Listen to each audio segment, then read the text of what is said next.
Friends, welcome back to my channel. ఎంతో tasty అయిన aloo curry ఒకసారి డెఫినెట్గా ట్రై చేయండి. చపాతీ, పూరి, అలాగే వైట్ రైస్ దేనిలోకైనా చాలా చాలా టేస్టీగా ఉంటుంది. 1/2 kg ఆలూకి ఒక 1/2 కిలో ఆనియన్స్ని తీసుకొని ఇలా సన్నగా పొడుగ్గా కట్ చేసుకోండి. అలానే ఈ కర్రీతో ఆలూ పరోటా కూడా చేసుకోవచ్చు. చాలా చాలా బాగుంటుంది. ఆలూస్ని తీసుకుని ఆలూని 2 ముక్కలుగా కట్ చేసుకుని తగినన్ని వాటర్ పోసి కొంచెం ఉప్పు వేసుకొని ఒక 10 మినిట్స్ బాయిల్ చేసుకోండి. ఆనియన్స్ అన్నీ ఇలా కట్ చేసుకున్నాక ఒక 7-8 పచ్చిమిర్చి కూడా ఇలా కట్ చేసుకోండి. ఆలూని ఇలా ఉడకబెట్టుకోవాలన్నమాట. ఇలా ఉడికినాక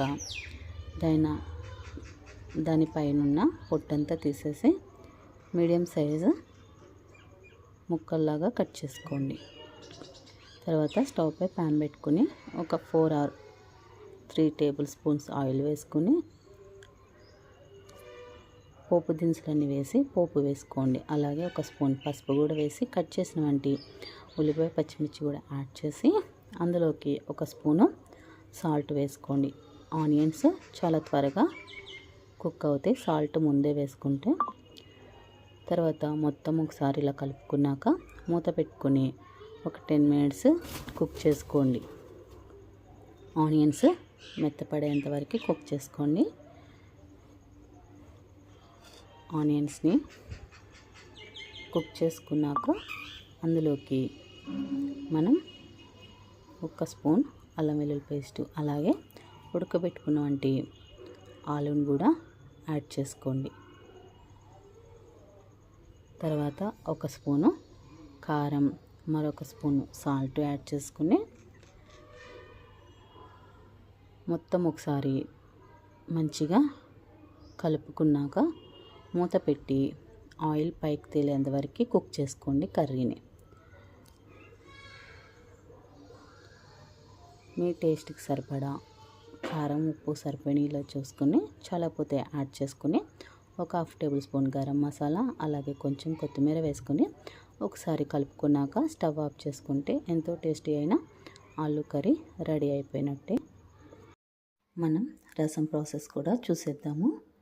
ఒక చిన్న నిమ్మ సైజ్ అంతా చింతపండు నానబెట్టుకోండి. అందులోకి ఒక టమాటాని యాడ్ చేసి రెండింటిని ఒకసారి మంచిగా మ్యాష్ చేసుకోండి. ఈ రసము ఫ్రై కర్రీస్కి అలానే ఇడ్లీలో కూడా చాలా చాలా టేస్టీగా ఉంటుంది. చాలా మంచిదన్నమాట. అరుగుదల కూడా చాలా త్వరగా అవుతుంది. ఒకసారి డెఫినెట్గా ట్రై చేయండి. ఇలా మ్యాష్ చేసుకున్న దాంట్లో 1 లీటర్న్నర వరకు నీళ్ళు యాడ్ చేసుకొని పక్కన పెట్టేసుకోండి. ఇందులోకి కావలసిన పౌడర్ని సిద్ధం చేసుకుందాము. ఒక 1/2 ఇంచు అల్లం ముక్క, అలానే ఒక 7-8 వెల్లుల్లి రెమ్మలు, 1 స్పూన్ ధనియాలు, అలాగే ఒక 1/2 స్పూన్ జీలకర్ర, ఒక 10 నుంచి 15 వరకు మిరియాలు, ఒక 7-8 మెంతులు తీసుకుని అలానే ఒక 2 స్పూన్ల కందిపప్పుని యాడ్ చేసి అన్నిటినీ ఫైన్గా గ్రైండ్ చేసుకోండి. ఎప్పటికప్పుడు పట్టుకోవడం ఇబ్బంది అయితే అల్లం వెల్లుల్లిపాయని సైడ్ చేసేసి మిగతా ఇంగ్రీడియంట్స్ అన్నీ డ్రై రోస్ట్ చేసుకుని గ్రైండ్ చేసుకుని స్టోరేజ్ కూడా చేసుకోవచ్చు. ఇలా మిక్సీ పట్టుకున్న దాన్ని వాటర్లో కలిపేసుకుని ఒక 4-5 ఎండుమిర్చిని కూడా ఇలా మధ్యలోకి తుంచి అందులోకి యాడ్ చేసేయండి. అలాగే ఒక 5-6 కరివేపాకు రెమ్మలు అలాగే కొంచెం కొత్తిమీర యాడ్ చేసి స్టవ్ వెలిగించి స్టవ్ మీద పెట్టుకుని బాగా బాయిల్ చేసుకోండి. ఈ రసము చాలా చాలా డైజెషన్ అవుతుంది. చాలామంది మోషన్ ప్రాబ్లం ఉంటుంది కదా, చిన్నపిల్లలైనా పెద్దవాళ్ళైనా కొంతమంది డైలీ వెళ్ళలేరు కదా, అలాంటి వాళ్ళు రోజు ఇది ఒక గ్లాస్ తాగితే కూడా డైజెషన్ చాలా బాగా అయ్యి మోషన్ కూడా చాలా ఫ్రీగా అవుతుంది. చాలా చాలా హెల్త్ బెనిఫిట్స్ ఉన్నాయి.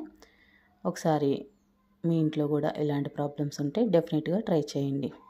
ఇలా బాగా మరుగుతున్న దాంట్లో మీ టేస్ట్కి తగ్గ సాల్ట్ అలాగే ఒక చిన్న బెల్లం ముక్కను కూడా యాడ్ చేసుకుని ఒక 1/2 టేబుల్ స్పూన్ పసుపు యాడ్ చేసుకుని మరి కొంచెం సేపు మరగబెట్టుకుని ఇందులోకి పోపుని వేసుకొని పోపు యాడ్ చేసుకోండి. పోపు దినుసులన్నీ వేసుకొని పోపు వేసుకోండి. ఒక 2 స్పూన్ల ఆయిల్ యాడ్ చేసి జీలకర్ర, ఆవాలు, ఎండుమిర్చి, కరివేపాకు, కొత్తిమీర, వెల్లుల్లి రెమ్మలు అన్నీ వేసి పోపు వేసుకోండి. ఇలా పోపు వేసుకున్నాక ఒక 2 మినిట్స్ బాయిల్ చేసుకుంటే ఎంతో టేస్టీ అయిన రసం రెడీ. ఒకసారి డెఫినెట్గా ట్రై చేయండి.